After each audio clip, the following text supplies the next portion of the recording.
Friends, ఇప్పుడే అందిన తాజా వార్త. ఆసరా పింఛన్లు విడుదల, 8% డిఏ విడుదల. ఈరోజు ఈ వీడియోలో దీనికి సంబంధించిన పూర్తి సమగ్రమైన సమాచారం గురించి తెలుసుకుందాం. ఎవరైనా మొట్టమొదటిసారిగా మన ఛానల్ని చూస్తున్నట్లయితే చూసిన వెంటనే లైక్ చేయండి, అదేవిధంగా షేర్ చేయండి, అదేవిధంగా కామెంట్ చేయండి, అదేవిధంగా సబ్స్క్రైబ్ చేసుకొని బెల్ ఐకాన్ ఆన్లో పెట్టడం వల్ల ప్రభుత్వం నుంచి వచ్చే ముఖ్యమైన సమాచారం నోటిఫికేషన్ రూపంలో రావడం జరుగుతుంది. కావున ప్రతి ఒక్కరూ సబ్స్క్రైబ్ చేసుకొని వీడియో కాల్ ఆన్ చేయడం వల్ల మీకు యూస్ఫుల్ అయ్యే ముఖ్యమైన సమాచారం గురించి తెలుసుకునే ఆవశ్యకత ఉంటుంది. ఇక వివరాల్లోకి అయితే వెళ్ళిపోదాం.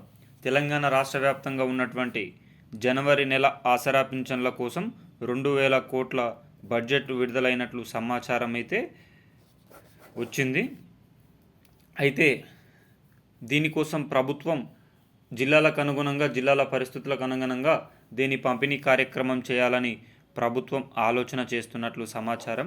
అయితే జిల్లాల పరిస్థితులకు అనుగుణంగా ఈ 2,400 కోట్ల రూపాయలను ప్రభుత్వం ఏ విధంగా పంపిణీ కార్యక్రమం చేస్తుందో అనే దానిపైన సర్వత్రా ఉత్కంఠ నెలకొన్న సంగతి తెలిసిందే.